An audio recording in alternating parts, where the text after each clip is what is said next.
Hello everyone, welcome back to Sonam's math villa with data science. तो आप लोगों का आईआईटी जैम की सीरीज़ में स्वागत है।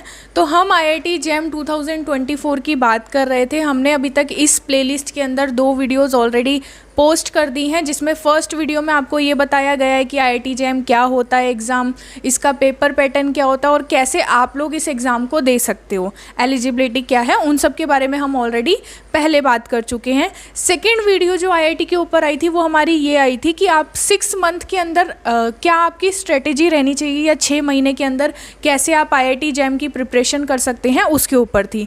आज ये जो वीडियो है, इस वीडियो में हम बहुत ही इंपॉर्टेंट टॉपिक पे डिस्कशन कर रहे होंगे।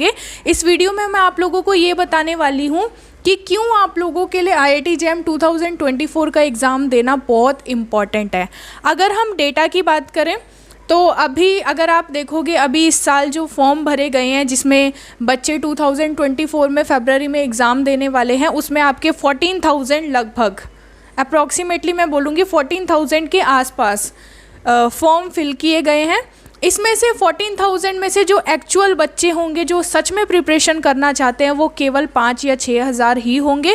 और अगर नंबर ऑफ़ सीट्स की मैं बात करूं कि नंबर ऑफ़ सीट्स जो हैं वो 2,000 या 3,000 के बीच में रहने वाली हैं। आईआईटीज़ और एनआईटीज़ को मिला के, सारी आईआईटीज़ और सारी एनआईटीज़ को मिला के मैं बात कर रही हूँ, 2,000 से लेके 3,000 के बीच में रहने वाली है। तो अब आप लोग इस चीज़ को खुद देख सकते हो कि कंपटीशन कितना कम है, कितना अच्छा चांस है आप लोगों के पास आईआईटी से किसी कोर्स को करने का। किसी कोर्स तो मैं नहीं कहूँगी, सिर्फ मास्टर्स कोर्स ही आप आईआईटी जैम के थ्रू कर सकते हो। जो आपके बैचलर कोर्सेज होते हैं या ग्रेजुएशन होती हैं, उसके लिए आपको आईआईटी जेई का एग्ज़ाम देना होता है, जो आपका 12th के बाद होता है। वो सारा एक अलग मैटर है, उसके बारे में आप लोगों को ऑलरेडी पता होगा। अगर मैं एग्ज़ाम डेट की बात करूं तो जैसा कि आप लोगों को बताया 2024 फरवरी में आपका एग्ज़ाम होने वाला है, जो कि आपका हेल्ड ऑन होने वाला है 11 फरवरी 2024 को। और आपका जस्ट 1 महीने बाद ही रिज़ल्ट आ जाएगा, 1 महीने 10 दिन बाद। तो आपका 22 मार्च 2024 को रिज़ल्ट आ जाएगा। उसके बाद आपकी काउंसलिंग वगैरह स्टार्ट हो जाएगी, जो आपकी रैंक के अकॉर्डिंग होगी कि आपने कितनी रैंक आप लेकर आए हो और उसके अकॉर्डिंग आपको कहाँ पर एडमिशन जो है वो मिल रहा होगा। वो एक बात की बात है। अगर हम बात करें कि लो कंपटीशन क्यों है, तो अगर आप प्रीवियस ईयर का डेटा देखोगे, मैं आपको ये डेटा एक बार एक्सप्लेन कर देती हूँ। अगर आप 2018 की बात करते हो तो 11,000 लोगों ने फॉर्म भरा था। अब उसमें से एक्चुअल बच्चे कितने थे जिन्होंने प्रिपरेशन की थी या कितने सेलेक्ट हुए हैं, कितनों का आईआईटी में एडमिशन हुआ है, वो एक अलग मैटर है। जिन्होंने फॉर्म भरा था, जैसे यहाँ पे आप देख रहे हो, जिन्होंने इस साल फॉर्म भरा है वो 14,000 है।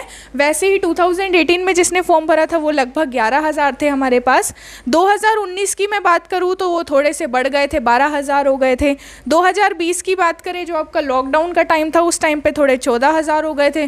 क्योंकि लॉकडाउन चल रहा था तो सारी चीज़ें ऑनलाइन हो गई थी, तो लोगों ने और करियर ऑप्शंस के बारे में जानना स्टार्ट किया था। तो लोगों को धीरे धीरे पता लगने लगा था कि ये भी एक एग्ज़ाम होता है, इसको दे के हम ऐसा कर सकते हैं। तो ज़्यादातर लोगों को इसके बारे में इन्फॉर्मेशन होने लगी। अगर मैं बात करूँ 2021 की, तो यहाँ पे आपको 13,000 इसका डेटा मिलने को मिल रहा है। वही 2022 में जाके ये 12,000 तक पहुँच जाता है। और 2023 यानी कि इस साल जो लगभग नंबर ऑफ़ स्टूडेंट्स ने ये एग्ज़ाम दिया था वो 13,000 थे। और अब जो एग्ज़ाम दे रहे होंगे 2024 में वो कुछ हमारे 14,000 होंगे। तो आप लोगों के लिए बहुत ही अच्छी अपॉर्चुनिटी है कि आप लोग इस एग्ज़ाम को दे सकते हैं, इस एग्ज़ाम को क्रैक कर सकते हैं। कैटेगरी वालों के लिए तो ये और भी बहुत बड़ा एडवांटेज रहने वाला है, क्योंकि 100 मार्क्स का अगर एग्ज़ाम हो रहा है तो उसमें से 17, उसमें से 13, 100 में से 15 ऐसी आपकी कट ऑफ निकलती है। तो बहुत ही लो कट ऑफ जाती है, इतना कुछ मुश्किल नहीं है। मैं ये नहीं कह रही कि बहुत ही ईजी है एग्ज़ाम। अगर आप मेहनत नहीं करोगे तो आप उसको अचीव नहीं कर सकते। अपने गोल को अचीव करने के लिए हर किसी को हार्ड वर्क करना ही होता है। तो अगर आप पढ़ोगे तो बिल्कुल आप इस एग्ज़ाम को बहुत ईजीली क्रैक कर सकते हो। अगर आप नहीं पढ़ोगे तो वो चीज़ आपके हाथ में है। ठीक है, तो मैं इतना ही बोलूँगी। मैं सिर्फ आपको मोटिवेट करूँगी, बाकी काम करना जो है, करना है या नहीं करना, डेटा से मैंने पूरा आपको एक्सप्लेन कर दिया, सारी चीज़ें मैंने आपको बता दी है, तो वो सारी चीज़ें आपके हाथ में है।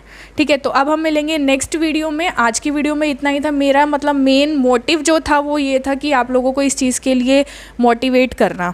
ठीक है, तो बाकी चीज़ें आप लोगों के हाथ में हैं। तो अब हम मिलेंगे नेक्स्ट वीडियो में, तब तक के लिए टेक केयर।